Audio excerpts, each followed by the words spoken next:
Hi, and welcome to Our Bodies. I'm Eric Wareheim. I'm Tim Heidecker, and we are excited to be here on this first episode of our new program, which delves into medical explanation for why things are the way they are. I know I've had a lot of questions about my body and what it does and how it reacts to different things, and this is the show where you can tune in and find those answers with an official medical doctor. And I'd like to introduce now our in-house doctor, Dr. Mark Larson. Hello, thank you for having me. Nice to see you, doctor. Your background, just so the audience knows that we just didn't pull somebody in off the street. Okay. I'm from Iowa originally. What are your qualifications, I went to background? University of Iowa Medical School. Okay. And then did emergency, went into general practice, family care, and became holistically trained in addition to traditional MD work. You didn't bring your diploma or anything, or your medical license or anything like that with you? No. I brought up holistic medicine once to my pep, and he said that's for freaks. That's quack science. Hippies. So no, I'm not saying that has anything to do with your qualifications. My father has his own set of problems that we'll get into in episode 4, gas. We want to say before the show begins, before we get too deep, Mark Larson, Dr. Mark Larson, is the author of The Inside Outside Diet, and that's available on your website, or? Probably directly through the office would be best today, but internet is also, you can find it. An odd spelling of Larson, L-A-U-R-S-E-N, not like the traditional Gary Larson from comic strips. But anyways, thanks for being here, and let's dig in. Today's episode is BO and other body odors. We're going to It's funny because BO stands for body odor. So what you're saying is body odor and other body odors. Yeah, but we get it. I'm just going off of what the writers wrote. So I know. You acknowledge that it's funny, though. But if you're going to interrupt me every time I'm like about to do the title, We don't have to use this. I know a lot of our viewers have this problem. They forget to shower in the morning. They go to gym class, and PU, I smell like a dumpster. I smell like trash. Stink coming from the pits. Yeah. Let's get into that. Why is our body, why would God give us this perfect... He's talking about God. I don't know why. What do you mean? Why would God... Nature. Why would Mother Nature or evolution or... What do you mean, Mother Nature? We're talking about bodies. Like I'm just saying... God created Mother Nature, yeah. And then he created us out of his own form. Whatever. Okay, well, that's a whole nother episode. That's a whole other TV show. Maybe another show, another concept. When humans were created, we are these indeed perfect organisms in many ways. Why would there be a process within us that would make us emit odorous gas, bad breath?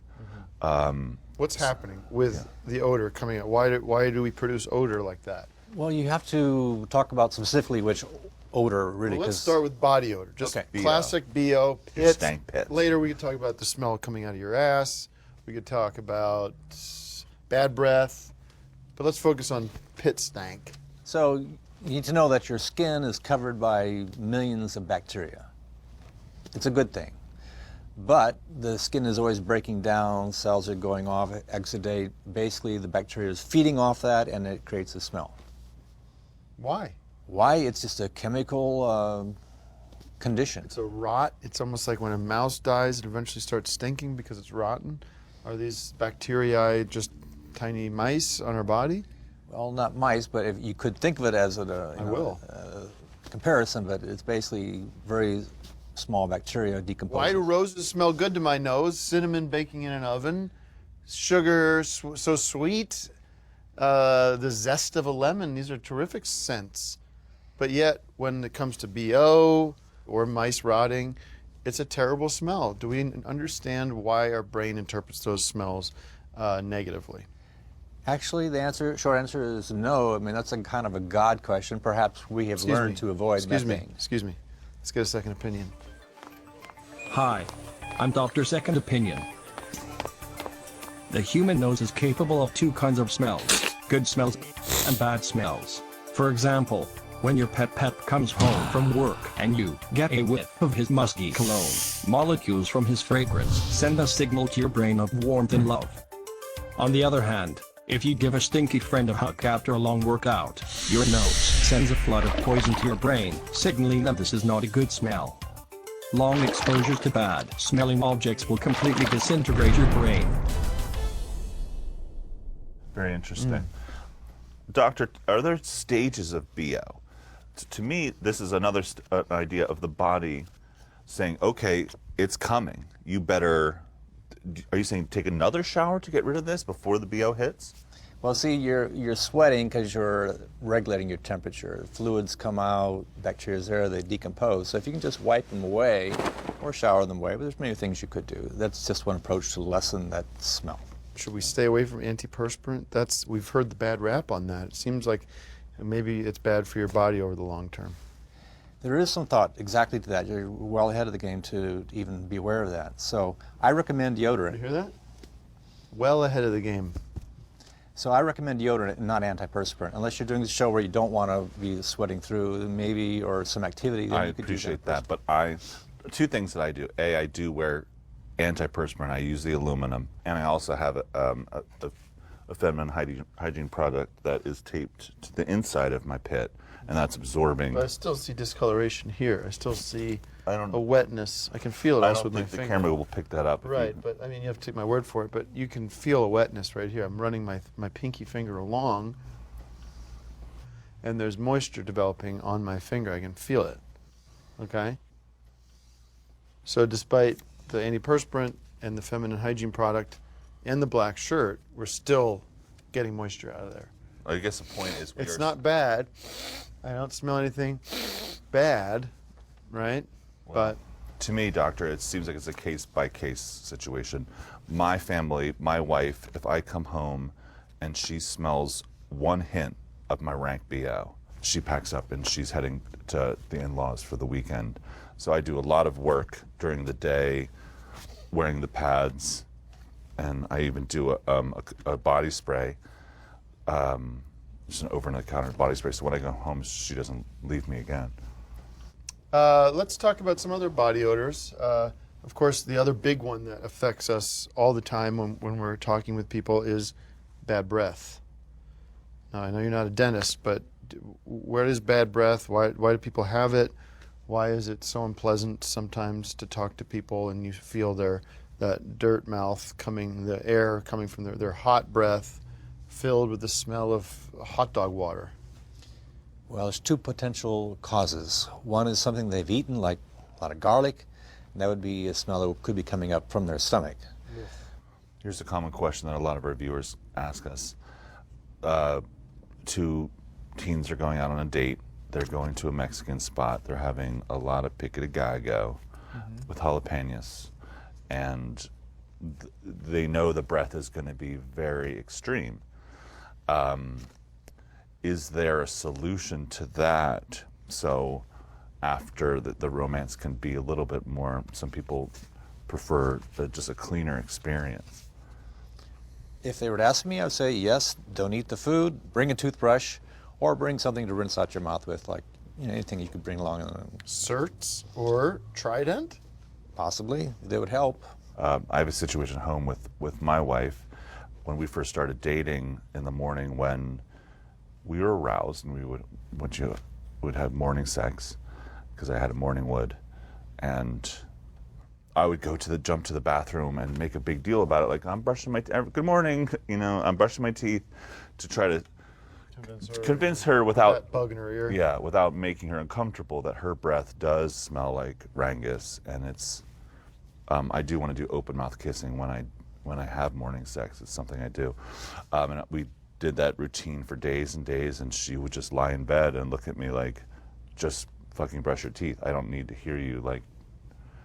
And I would come in, and when I would lay down, the morning erection, it became flaccid. And she said, "Why are you getting back in bed?" And I said, "I don't know." It sounds like another kind of problem, but as you related to your breath, I guess you could not talk about it like she wanted. She might like that. Maybe the solution is other sexual positions. What about speaking of the lower regions, the smell from the, not gas, flatulence, but the actual smell from the ass or from the scrotal region on a 90-degree day? Why does that start stanking up?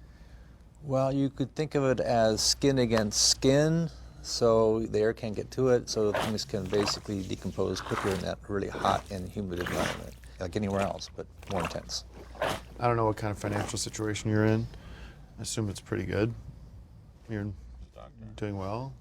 You're happy. It's okay. Yeah, You're doing okay. I'm living well. If you were offered, let's say, $100 million, would you take big whiffs of a nude crotch on a summer's day on a daily basis for a year? I would probably decline, but it's because non-factor for me. But I mean, it's a hypothetical. It's not something that's on the table, of course. Eric, every day at a time of your choosing, you would enter a hotel room, and the gentleman would have spent most of the day out and about. Yeah. And go in there, you're presented with the crotch. We'll get 5, 10, whatever, let's say 10 big whiffs. And that goes from January 1st all the way to December 31st, 365 days, no exceptions. And at the end of that period of time, you get $100 million. I'm going to have to accept. It's pretty exciting. Doctor, a lot of our viewers write in and they have a common problem. We all have it. Is there any kind of medical solution for a 𝗕que, a penis fart? I have never heard of the term 𝗕que. Could you explain that? Oh, it's pronounced 𝗕que. It's when the penis actually forms a fart, like a toxic gas out of the tip. It makes. I want to say that for the gas episode. It sounds like gas. Does sound like gas. All right, I think we've answered all the questions we have. Doctor, I want to thank you so much for enlightening us and as well as our viewership on a very common problem. It is an uncomfortable problem, but I feel like we did get to the bottom of some of these issues about BO and other body odors. Join us next week when we will be discussing warts, zits, and boils. Would you join us next week? Sure, I'm happy to. Thank you, Doctor. Yes. She called me up. I took a break from work and she said, "You motherfucker, there is jizz all over the mirror. What was going on?" I told her, first of all, honey, it's not that big of a deal. Absolutely.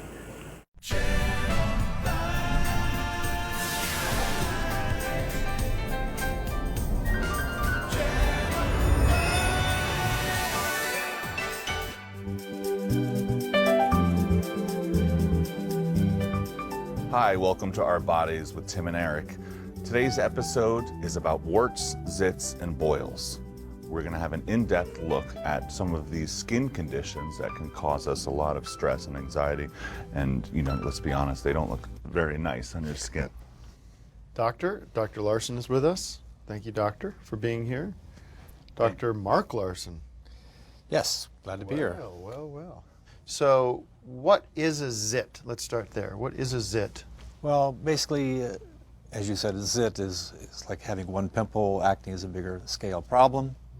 But it's basically an infection in or on the skin. Okay. Very common, as you know. Why are we getting them at a certain age, say when you're in your teen years? Why are zits popping up all over teenagers' faces, making them look like freaks, like pizza face? I don't know if medicine even really knows why, really. But here's what I'd like to dial in on. There is the white pus that comes out of the zit when it's popped, called the whitehead. What is it? Why are we making it? Why does our body produce it? Let's get to the nitty-gritty. Let's get down into the weeds on what that is. It's basically a very small abscess. And an abscess is you have some bacteria on your skin, which is normally there anyway, but in this case it's gone too far, it's gotten into the skin, and the body sends white blood cells to attack it. They don't want the infection in the body, and then you get this pus formation. So the white, I think you nailed it, the white blood cells, that's the pus? Well, you can't really like see a white blood cell because it's microscopic, but when it reacts with everything, you get this discharge, abscess, and there it is. The pus is what? It's decomposed bacteria and exudate from that your body makes. Fascinating. One hot topic when we're dealing with zits is once there is a large mountain of pus, of that, the mucus, the snot, the jism. Is it, sorry to interrupt, is it from the same family as the jism and all that other viscous liquid that our body has in it? Is it produced in the same gland? No. No, the skin does its own thing. It has its own sebaceous glands and its own thing, and there's always cells on the outside that are just dying and going away. So all that is decomposing skin, really. What do you recommend for children or teenagers and adults to treat diseases like zits? I think eating too much oil makes the glands produce more oil, and you have then more likelihood to get infections. But you just also, people need to be washing more frequently. Now, I always get the same zit, right? You get it right here. What's that about? Well, the bacteria, there's millions and probably billions on the skin, so you never really eliminate them totally. But why always this one spot? It's basically, just think of it as a very small wound. It never really heals. Ugh, it's depressing to think about that way. On a personal note, I feel like fast food does affect me. When I go to KFC drive-thru, when I get a bucket of this chicken and I do a side of chicken tenders and I get those biscuits, that obviously has a lot of oil and butter. And the next day I can feel that big mama brewing. I just turned 31 and I feel like I shouldn't be dealing with those kind of high school issues anymore. And secondly, it's like Tim said, it's in the same spot and it grows and grows and grows. And this leads me into my next question is, once you do have a monster zit, how do you handle it? Do you pop that sucker? Is the pop the wrong way to go? Well, you want to get it out. And of course, most people would say, see your doctor, dermatologist, have them do it. But that really, as you know, it's not really going to be practical for most people. They're not going to do that.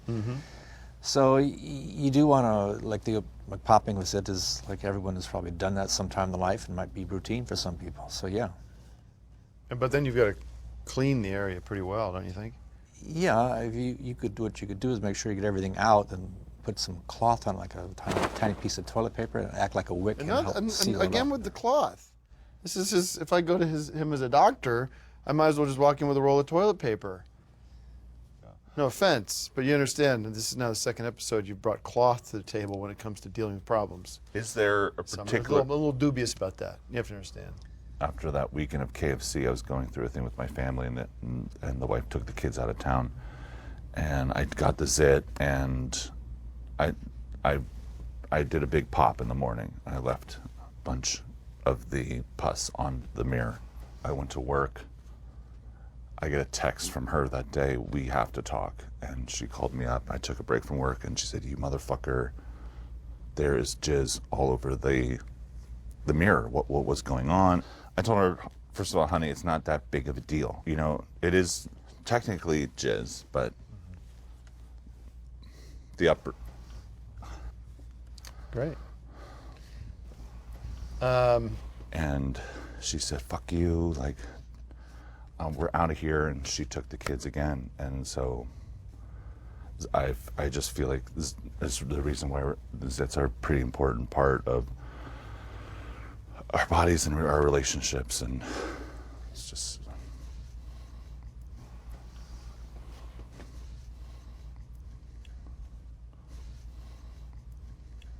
Why don't we transition to another body issue, and this is called warts. What is a wart? A wart is a skin growth that usually has an origin from a virus. And warts come from interacting with frogs, and that kind of sort, the reptiles, amphibious animals, or not? No. Okay. No. Though there are things that are transmissible, you could catch from an animal, a wart would not be too likely. So that's a myth. That's a misconception Hold on. that people have. Let's get a second opinion. Hi, I'm Dr. Second Opinion. The origin of skin warts was recently discovered to be caused by the usage of Toad's Toad Oil Skin Cream. one of the first products from Meyer's Superfoods. The cream, made from condensed toad skin, was quickly recalled, but the damage had been done, and warts have spread across the world. Meyer's Superfoods has recently developed a new product for wart removal. Toad Oil Wart Removal Cream. Available at all Meyer's Superfood stores. Interesting. Let's talk about other warts, other viral infections, penis warts. Genital warts. Is that the same thing as the frog warts, or are we Well, talking a wart is going to be the same thing in terms of a virus in a skin growth. It's just the location. So, but why do we call them STDs then? Because they are transmissible by direct contact. So when one wart from the vagina touches the penis, that wart on the vagina can interact with rub against the penis and then transmit the virus, and then a couple of weeks later that wart shows up on the penis. Exactly. Not with me though. Now, if you're engaging in oral sex and you use a tongue on the vagina or the anus, can you get a sexual wart virus from that kind of scenario, just orolingus and anilingus? Yes. Terrific. Do they make prophylactics for the testicles? Not for the testicles that I know of. Be an interesting innovation. There is no way to really cover that. Some people have thought of the liquid latex that you can Spray on or dip the testicles in, and that kind of coats it. We just don't know medically if that will stop the transmission of penis warts or... Well, latex on all that hair would be a problem, I would think, for that person. Well, millennials shave their balls now, so... Would the worst case scenario be, I'm picturing a wart developing on the very tip of the penis, covering the urethra? I can't say that I've seen that, but if it happened, it would be a problem. It would be an obstruction. Yeah. Pee as hard as you can, and it's nowhere for it to go. Because this flow, the pressure coming from your bladder is not strong enough to punch through that wart, in my experience. Well, there you have it. Thank you so much, Doctor, for being with us today on Our Bodies. We got very deep on the important issue of zits, warts, and other lesions. Dr. Larson has been very honest with us and very informative on what you can do if you do experience a zit or a wart in someone. What is it? Places. What is the zit? What is it? Where does it come from? And we hope that this has been very educational for all our viewers.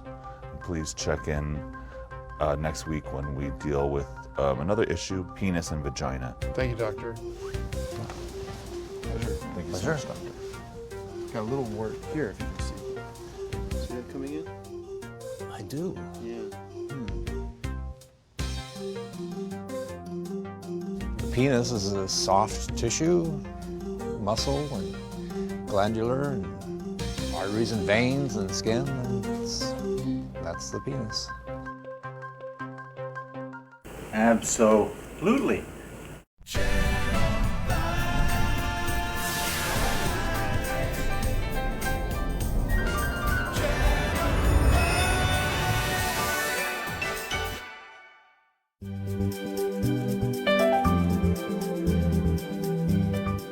Hi, and welcome to Our Bodies. I'm your host, Eric Wareheim. I'm Tim Heidecker, who's just here, just along for the ride. Yeah. Our Bodies is a medical show where we take tough questions and give you medical answers from our in-house doctor. Dr. Larson, whose book, Mark Larson book, the Mark Larson book here, The Inside-Outside Diet, directed or starring, written by Mark Larson, MD. And here he is on set. Did you tell us a little bit about this book?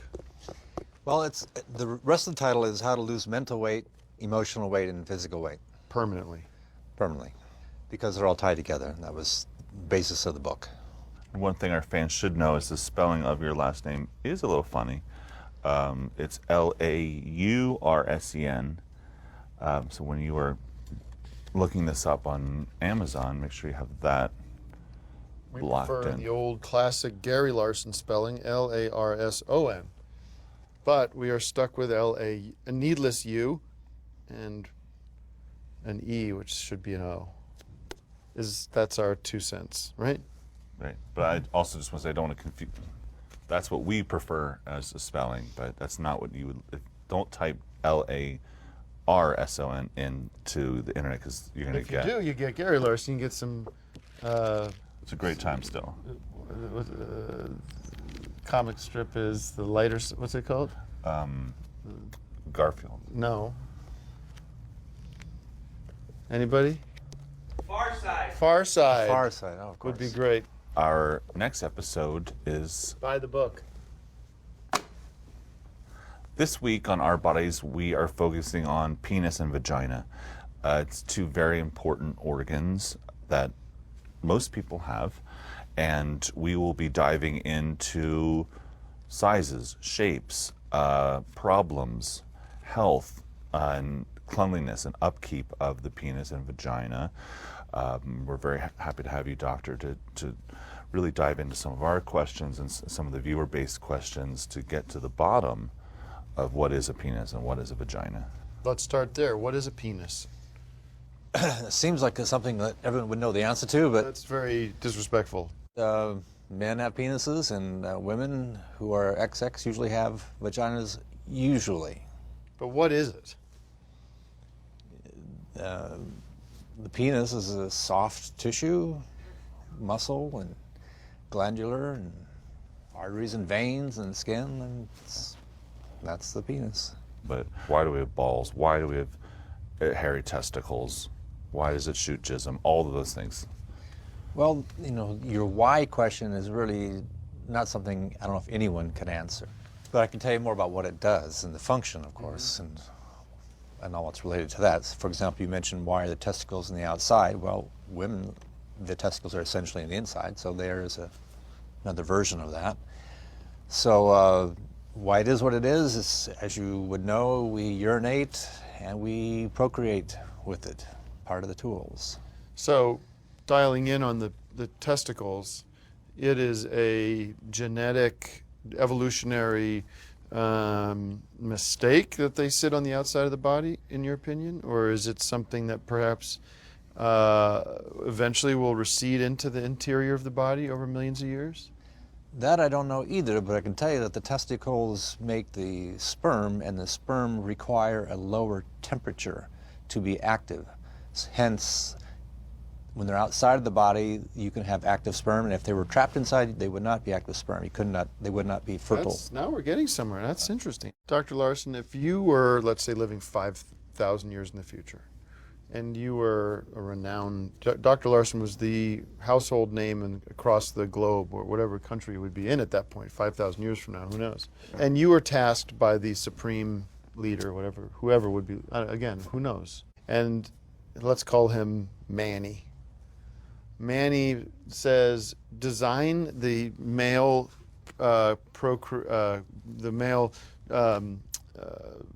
organs from scratch, because we have the capacity to build a human being from scratch now. What would your dream body be? What would you change? What would you dial in? What would you fix? Well, I think the maintenance has always been difficult. You mentioned body odor. I think making it more easily maintained would be good, but I don't know how to do that. I'm saying you'd have all the tools of whatever they have 5,000 years in the future. You'd be able to, let me help you out. You put the balls in the body. No, but then your testicles wouldn't be active, your sperm wouldn't be active from the heat. Could I answer that question? And this is without any medical, but I've thought about this a lot. Not only what life would be like in 5,000 years, but what I would do to my stick and berries if I could advance them. Mm-hmm. The first thing I would do is get rid of the low hangers. They'd be up inside.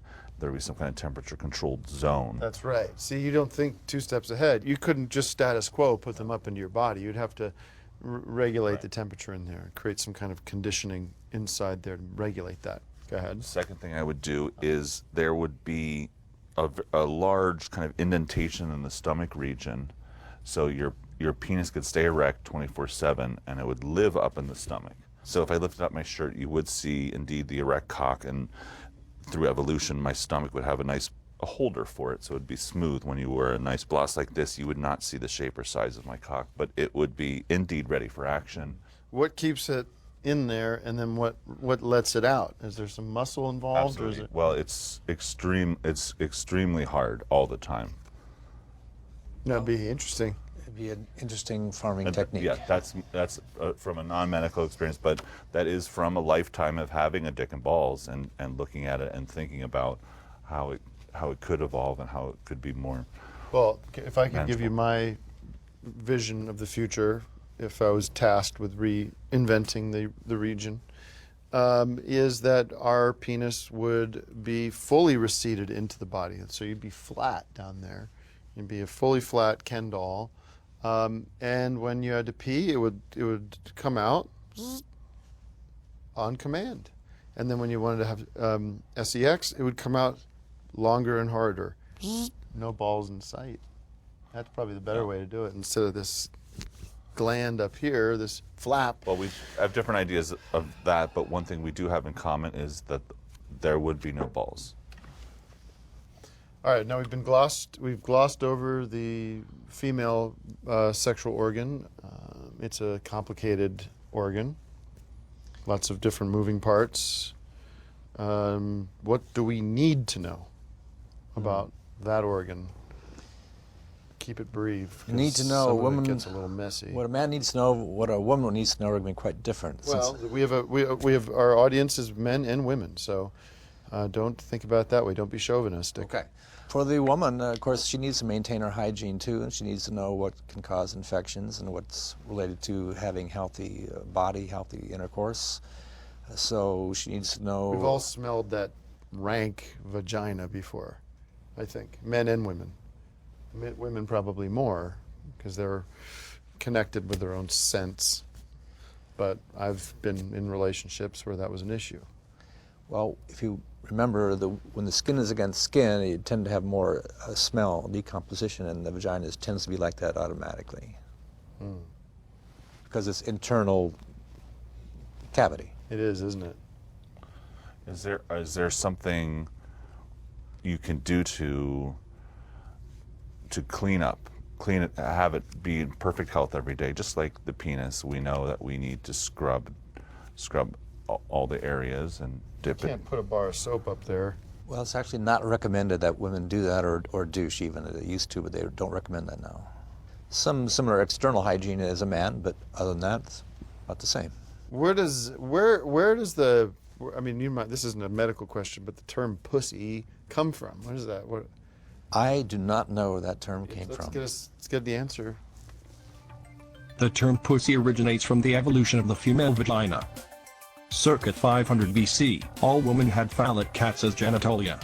Over time, those cumbersome phalluses evolved to fold into themselves to become the vagina.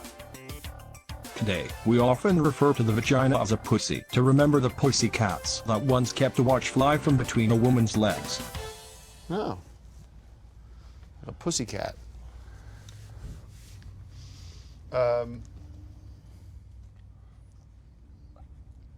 Clitoris? Yeah. Female ejaculation, maybe? Oh.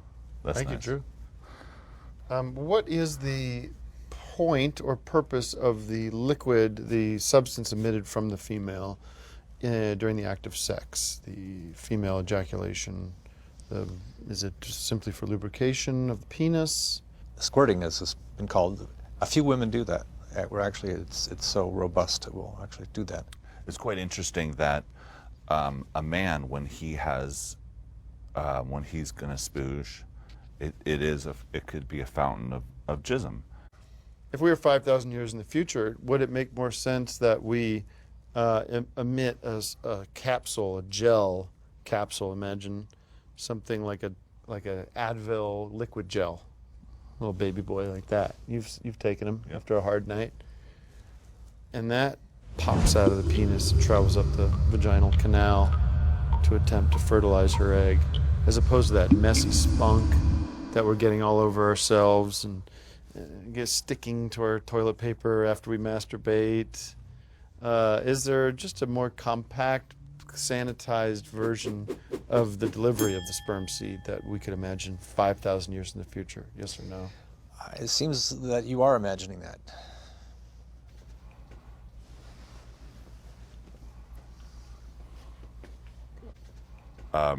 Thank you, doctor, for shedding so much light on the penis and vagina, two very important organs to the human body. Please join us next week where we will be discussing gas, mostly anal gas. And burps as well, and all the nasty gas that comes out of our body. We'll be joined by Dr. Larson one more time. Dr. Larson will be back here and discussing all sorts of things, the farts and burps. All right, we shan't forget all the words of wisdom, Dr. Larson. Thank you, Dr. Larson. The point of the show is to be real about this, and I know farts are funny, but I like to get to the core of why we do toots and all that as well. Absolutely.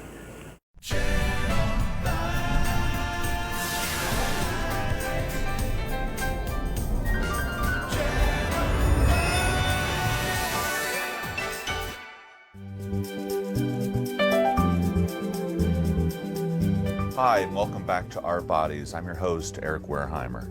And I'm Tim Heidecker. Happy to be here. This is a show where we discuss our bodies, the medical... All our bodies, not just our bodies. Yeah. This is the show where we discuss all of our bodies and all the medical issues that happen with it and the physiological things that happen and how things work. I know I have a lot of questions about my body and why do I do things, and every week we pick one topic and we dive deep with a real medical doctor. Dr. Gary Larson. I'm sorry, Dr. Peter Larson. Or Mark Larson. Sorry, I should know that by now. Who has a book out? Just came out. When did this come out? Oh, it's been out a while. Oh, let me get a date on that. I know how to, excuse me, I know exactly where to look. Copyright notice 2008. That's 10 years old, no second edition. Not great. No index either. Not great. Index is extra, folks. But that's what Google's for. Can we get this on iBooks or a digital version of the book somehow? eBooks, Amazon Kindle? Amazon. Amazon Kindle. Yeah. Well, I haven't read it yet, but I'm looking forward to it. We really do appreciate you being here, doctor, and answering some of our questions and a lot of our viewers' questions about issues that we have with our body. And today's topic is gas. And we are talking about anal. Farts, the pups, the little silent ones and the loud big ones. And on this show, Our Bodies, we want to dive into why does the anus have to push out that toxic smell.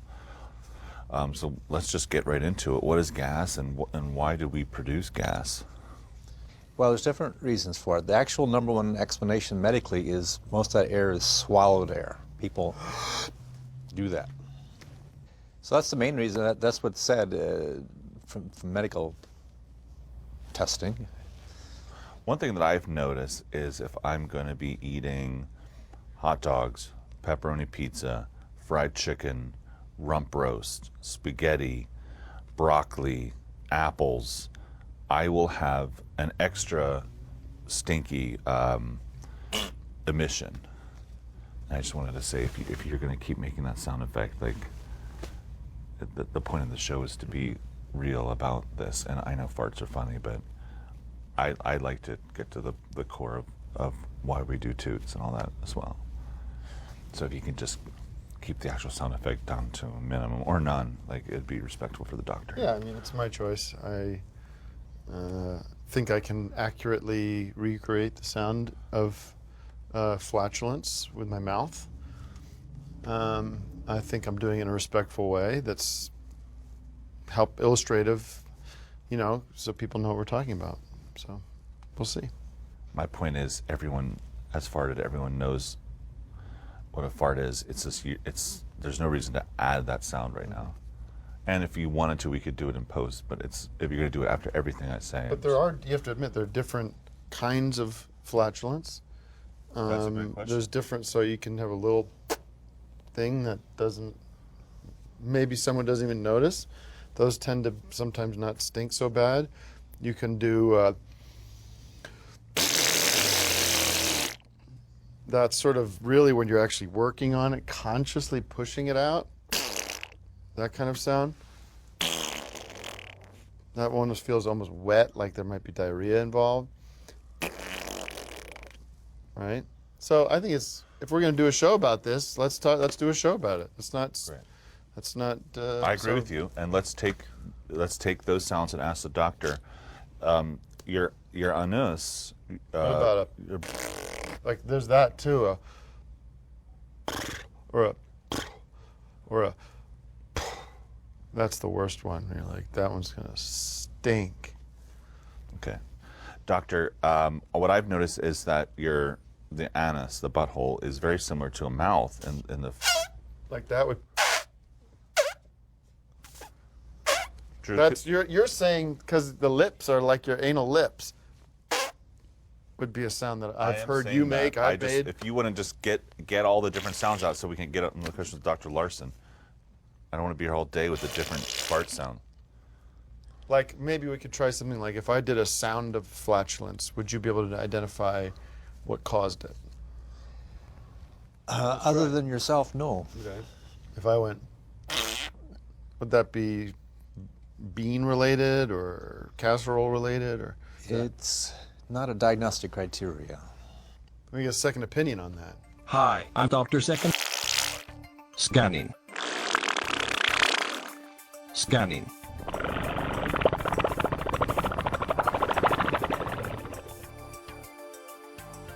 Analyzing. Analyzing. Analyzing. I'm done. The flatulence was caused by a fish casserole, as shown by the high cheese content. Casserole related. Doctor, there's all different kinds of gas and different ranges of smells and levels of toxicity, and also different emissions of sound that happens. Would be one. Go ahead. You don't have to stop just because I'm just coloring it up a little bit. There's all different kinds of sounds. There's all different kinds of smells that come out of your body when it comes to gas. Is there a correlation with the size of your anal lips in regards to the sound and the projection of the gas emission? I don't think that's been measured, but I would really doubt it. Well, let me ask a question. How does the body decide whether it's going to emit gas through the anus, creating flatulence, or up through the throat and out the mouth, creating a burp? What's that process? I'm guessing it's whatever opening is closest to where the gas forms. Oh, so the path of least resistance for the air bubble. You could think of it that way. Are there any medical devices, for example, a pill or some sort of diaphragm that you can insert into the asshole to 100% eliminate any kind of flatulence? No, the air is going to be formed no matter what, depending on what you're eating and who you are, so there's no device that would help. Why do certain foods create gas? You know, the classic being beans. What's going on in those foods that create the conditions for gas? It's the level of chemical change that the bean has, like when you cook it. That's why they recommend cooking beans a long time. If you don't cook them long enough, it's more likely to go through a process that makes it gas. And it's also individual. Now, imagine you're 5,000 years in the future and you're redesigning the Gutty Works. I would imagine, and I hope you would agree with me, that we would be able to have a little pressure valve that we could take some of that steam out, and take some of that gas out right here, instead of the, right? You have a little, if you can regulate it,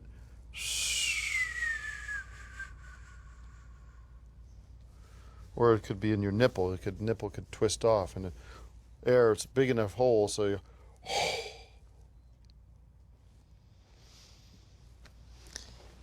That's really something to ponder. That's smart. Or what I would say is cover your ears and nose because I'm about to blow. And then they don't hear it or smell it. Sounds like a dream world. Speaking of gas around your loved ones, is there an appropriate amount of time to wait before you can engage in flatulence with a girlfriend or a boyfriend? What do you mean by appropriate amount of time to wait? Wait for what? Before you can, sometimes in a new relationship, when you have to release the gas, you'll excuse yourself and you'll go do it in a private bathroom, and you'll turn on the sink and you'll do a flush, and you'll kind of try to time the fart. If you do the sound of the flush, I can do the sound of your... You go in the bathroom, you do a flush. That was a little late. Let's try. You go into the bathroom, you do a flush. It sort of softens, it sort of deadens the sound. Is there an amount of time where you can be in bed with your lover and you can just... Well, the answer I've heard is once you're married, you can do whatever you want.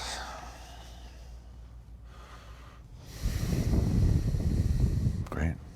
Guess I gotta get married.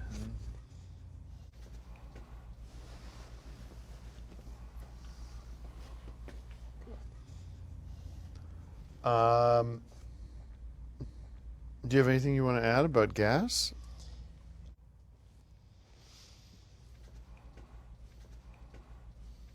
No. I'm sure you're aware that there are people that have the talent where they can actually produce words or letters, controlled sounds through their burps. What condition's that? I mean, like a ventriloquist? Hello. Like that would be one. I think you just proved it. Yeah. Is there a name? Is there a name for that, or is that something that can be respected in some kind of way? Not that I can say. Why? Man. Wow. I'm a man. Wow. That's what I said.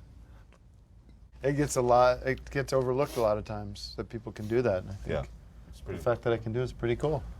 Thank you so much, Doctor, for being here and discussing gas with us and giving us some tips on how to control it and understanding why our body does produce some of that toxic anal waste.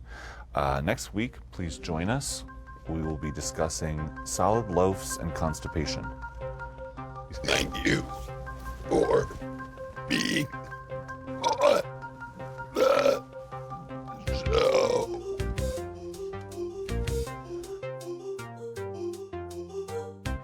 What is the medically appropriate way to clean yourself after having a bowel movement? Is it officially the toilet paper experience? Absolutely.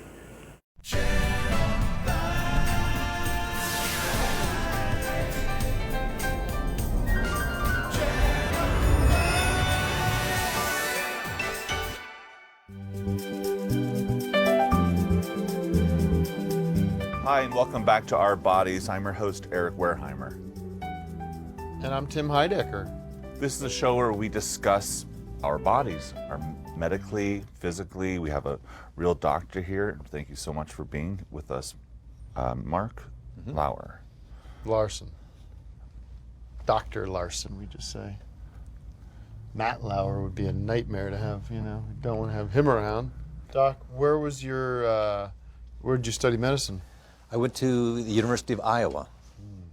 Not the best, huh? Great school. Okay. Fantastic school. Not at Harvard. Well, that would be a step down. Are we, oh, really? Yeah. Wow. Welcome back to our show, Our Bodies, where we discuss everything that goes on with us medically and physically. Today's episode is solid loafs and constipation. These are issues we have with the digestive system, I assume. I'm not a doctor, I'm just the TV host. Sometimes you have soft stools, and sometimes you have very, very hard loaves, bricks. So what we're really talking about is bowel movements, the brown loaves, the brown logs, the round tubes of fecal matter that come out of our ass and then hopefully into the toilet. This is nothing to be embarrassed about. Everyone has to do this as part of our daily practices as a human. You put food into the system and out comes brown. And for some people it's rangus. It is hot brown rain. So, doctor, what are bowel movements? Bowel movements are just like the two words say, the bowels moving, contracting, and propelling the unwanted out. When we say fecal matter, what are we talking about? Manure, I guess would be another term from a different perspective, but waste product. That sounds Why good. is there waste? Why we eat a hamburger? What happens to that hamburger? Why? I know that maybe I'm picking a bad ant because a lot of hamburger is brown. It's already brown. Why does it go brown? How does it create? How does this consistency? How is the consistency created in the body? Well, consistency, if you have a lot of water, you have a soft stool. If you don't, you might have a constipation because it's so dry. And the color actually, it's not just the food going through. The liver, gallbladder secrete things from the blood and break it down, and they get dumped back into the bowel. So that goes out. So the coloring actually can be caused by the liver. So where is this all happening? Liver and gallbladder plays a role. Where is the pup made in the body? Really starts with the colon, because it's pretty liquid from the small bowel on down to the colon. And then it's formed into a log or a tube. Well, things get reabsorbed, so what's more liquid in the small bowel becomes more dry matter or fiber as it goes down through the colon. And it actually mixes in the colon. Most of the waves in the colon are mixing, not just going out. And then enough of it fills up where your body sends, the colon sends the brain a message, we are full at the end, so we have to export some stuff. Basically, that's how it happens. You get so much and it's dump time. Time to dump. Are there other terms for dump time? Poo-poo, the act of the excretion. Excrement, bowel movements, what everyone would use. Yeah. Doctor, I have a question. You mentioned a lot about hydration and how water will affect the dump. For example, go out with my friends, we're eating pizza and we have a couple beers, and then at home I get very drunk, so I drink a lot of water, and I'm hoping that's going to kind of balance out my body system, but the next day I do not have solid loaves. It's the exact opposite. Am I doing anything wrong in that scenario? You might have a gluten allergy and you're actually getting secretions going into your bowel, making it watery, or fermenting from the yeast factor in beer. Doctor, is there a perfect log that in the medical books you can say that was a beautiful shit? Actually is. In a hospital setting, if a patient's having a formed soft stool, that's considered ideal. Let's take a look at some other sizes and shapes of stool. Dr. Second Opinion will see you now, beaming to you live from 𝗕cie. There are many types of feces. Lumps, dumps, clots, sausage links, ranks, lots, hot brown rain, poops, daddy whispers, ship tantrums, sausage patties, diarrhea, diarrhea, mulch, brown, finger poops, chips, and rangus. Okay, so the perfect stool is a soft, round, tubular, tapered log. But what about the plops, the little rabbit plops that you might find sometimes? Bunny turds. That you'd have. Why is that happening? Someone's probably not eating too much volume and they're a little more on the dehydrated side would cause that kind of stool. It is interesting when we talk about dehydration that you don't have just rock hard logs at that point. It's not really a question. It's just sort of something that's bouncing around in my head. So, Doc, let's talk about the cleanup. Oftentimes in a solid loaf situation, you'll actually feel an emotional release when you do the drop. You know it's a nice size. It has a nice sound when it hits the water. You take a piece of toilet paper, you do the wipe, you inspect the toilet paper, and it is pure clean. Pristine. So when you say it comes out perfectly clean, you're saying you're looking at the toilet paper? Yes. To check it? Finally, an appropriate use of toilet paper for you. Yeah. Is there a medical term for that kind of beautiful experience? There really is no term for it that's given in medical school. What is the medically appropriate way to clean yourself after having a bowel movement? Is it officially the toilet paper experience, or is there the bidet, other methods? Well, it's one of those things that for some reason medicine doesn't talk about, but you want to wipe towards the source, particularly for women. You don't want to go forward, potentially contaminate the vagina. So that's one thing that is to be known. The other thing, the bidet is probably better. I have a bidet, and I use it on occasion. I spray directly up into my anus, and gives me slight pleasure. I'll be honest with you. Feel the pressure going up and hitting the wall of my rear end, my anus. It's just plowing the water at high pressure volume. Does tickle my balls a bit and gives me a little bit of pleasure. I'm not going to lie. To expand on that feeling, doctor, when you are having a nice solid loaf emission, a wonderful bowel movement, there is some pleasure of eradicating the feces and something. And just the anal cavity expanding to a place where it becomes maybe a great amount of pressure that when it's relieved, when it comes out. It is a wonderful feeling. I wonder if that's just God's gift, or is that if there's a medical reason to kind of maybe emitting some serotonin in that moment of having a wonderful loaf. There is no medical experiment, a study on serotonin release from a bowel movement, but I know a lot of people think a bowel movement is more pleasurable than sexual activity. Well, I don't know about that, but it does seem like throughout the course of the show, Eric and I are hitting on some issues that science has not done a lot of research on. So maybe we're discovering some new avenues for research that could be helpful in understanding how the human body works. Would you agree? I think that you might be onto something. After thousands of years of examining the human body, these two guys here are sort of making medical breakthroughs just through being curious. We can redefine science and medicine through these kind of exploratory shows, and by really diving deep on what is important in life, which is solid loaf. Maybe we'll write a book and see where that goes, you know. Doctor, I do have one more question regarding solid loafs.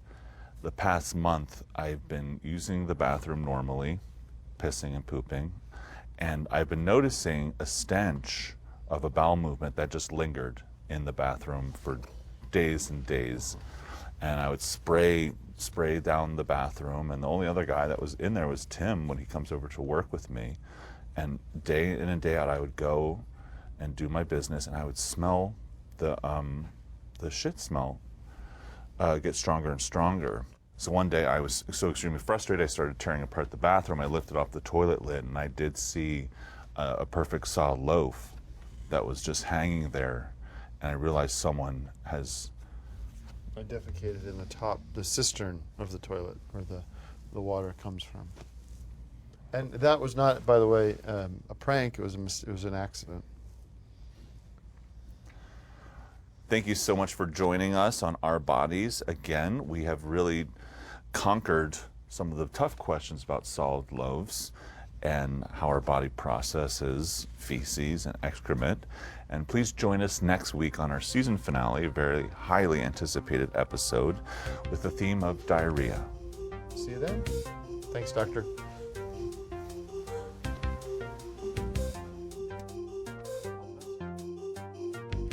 It's one of the greatest mysteries, I think, of the human body. What's it for? Why punish us with this condition?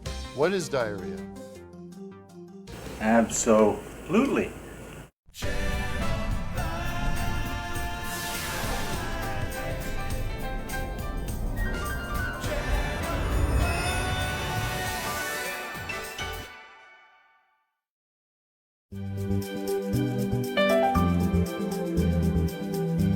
Hi, and welcome back to a very special season finale episode of Our Bodies. My name is Eric Wareheim. And I'm Tim Heidecker. And we've had a wonderful season. I was going to say, we've had a wonderful season. That was, if you see the cue cards, that says Tim. Go ahead. We've had a wonderful season exploring what it means when we say our bodies. I've really enjoyed getting some hard truths and some really frank answers on things about gas, zits, warts, erections, vaginas, penises, all those things that they were haunting me in my head. We've got, thank you so much. We have, again, Dr. Larson here to help us get through this. He examined me earlier today, gave me a full body examination. Was it negative? It was inappropriate. Welcome back to Our Bodies. What happened was we were in the green room, and I hate to put you in the spot here, but I got here a little early. He offered me a champagne cocktail. And the next thing I know, I'm on the couch, and I'm nude, and he's probing me and doing whatever you do to test my holes. And he took a stool sample and a urine sample and a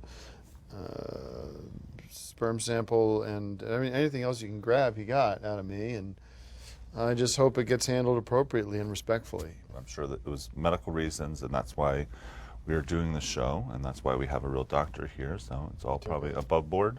I don't understand how you're going to get you're going to get any kind of results from these tests if you've got that, whatever that drug was you put in that champagne cocktail. So, anyways, what's done is done. And we have a very special theme today. It's diarrhea. Mm-hmm. As we all know, diarrhea is one of mankind's most deadliest diseases. It's been plaguing us since 500 BC. It's a topic that I would like to get to the bottom of. How do we stop diarrhea? What is diarrhea? Why do we get it? Why do we get it? Why is it so painful? Why is it so noisy? And why is it so messy? Doctor? Well, lots of questions. It's not always painful. Yes, it is. But the body, let's say you ate some poison. The longer it stays in the body, the longer you're poisoned. You might die. So the body knows somehow to get Like rid a of 7-Eleven hot dog? it. If it's poisonous, It is. so the body gets rid of it quickly. Not always quick. Sometimes you're sitting on that pot for a good 20, 30 minutes. Well, you're getting...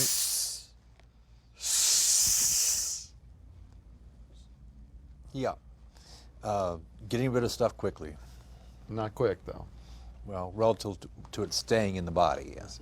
You make it sound kind of almost pleasant, like maybe that would be the preferred expulsion of fecal matter. So what you're saying, doctor, if you eat a non-poisonous food, let's say a nice organic apple, it goes through your system, through your gut, it works, you're going to get a beautiful log. But if you eat something nasty that may have a lot of grease or oil or poison, that's going to go into your gut. It works the same way the apple did, but something's going to happen inside to make it do hot brown rain?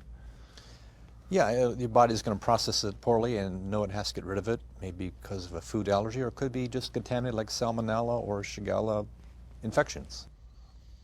Now, doctor, we understand that diarrhea could be caused by poisons in the food, but what about emotional and stressful situations? Can that cause those beautiful logs to become that loud stank? I think a lot of people with anxiety go to the bathroom a lot, so yes. Why? They don't know how it works. Maybe it's a nerve thing. A nerve thing? Let's get another take on that. Anxious people go to the bathroom up to 12 times per day. This is due to the natural phenomenon of God punishing them for their selfish vanity. Even though God created humans as the perfect beings, God does not want humans to be selfish. God gives diarrhea to the selfish so that they can use the time spent on the toilet to reflect how they are actually horrible people. Interesting. Now, doctor, I know a friend that has been having diarrhea for maybe 15 years every day. Is that a problem? I would say so. Can chronic diarrhea be something that you can live with? And die from. Okay, but more importantly, can you live with it? Because That would be more important to know. You could live with it, but I think you would want to seek a better solution. Now, I work in comedy, with my partner Eric here, and I also do impressions. I'm pretty good at doing impressions. So if I would show you an impression of me going through the experience of sort of the preamble to a diarrhea explosion, would that be something of interest to you? Or? If you'd like to show, that would be interesting. Yeah, I mean, I wouldn't do it. I wouldn't be doing a comical take. It would be a respectful impression of the preamble to a diarrhea attack. So I just don't know how that would really help the show. Oh, I think we can discuss that after I perform. Okay. So if I was, let's say we're at a dinner or an engagement and we're having a nice time and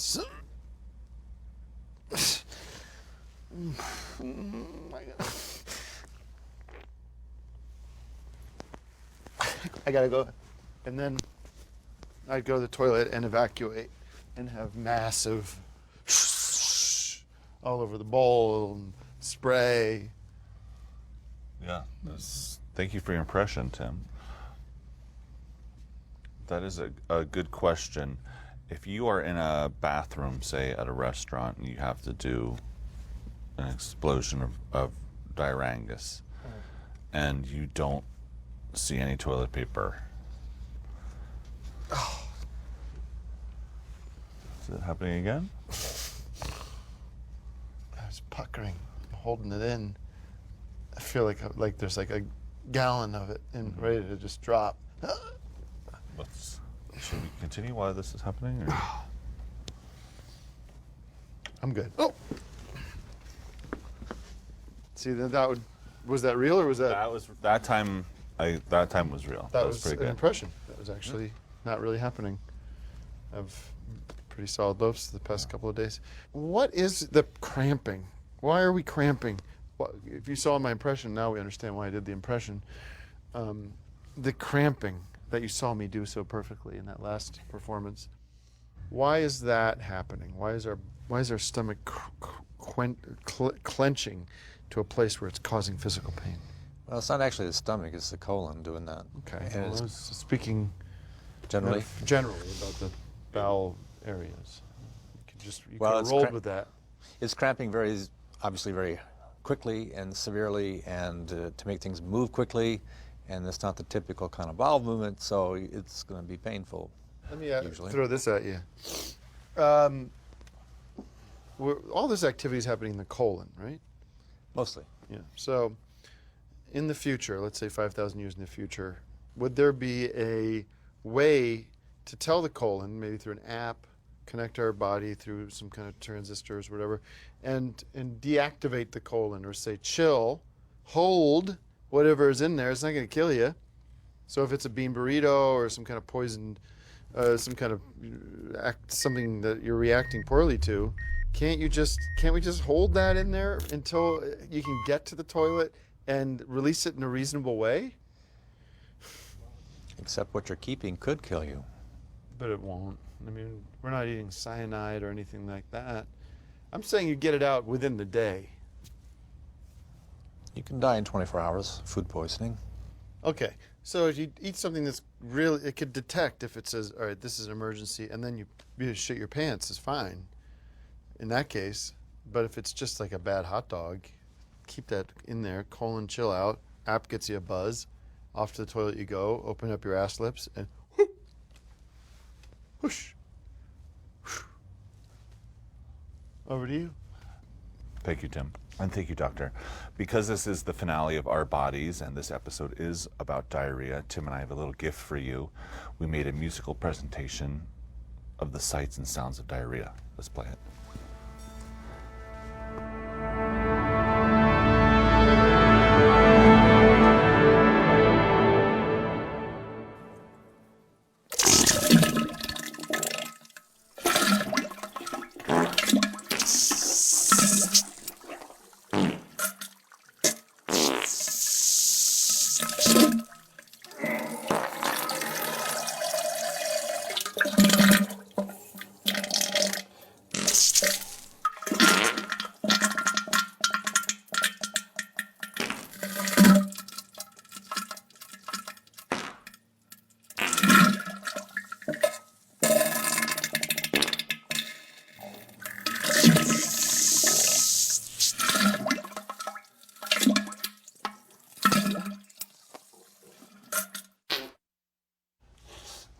this has been a lot of a lot of fun and a lot of interesting information. Is there anything you want to add, or? I hope it's been helpful. Thank you, doctor, for giving us your expertise on all the different issues that we have with our bodies. It's been very enlightening and very entertaining. Thank you so much.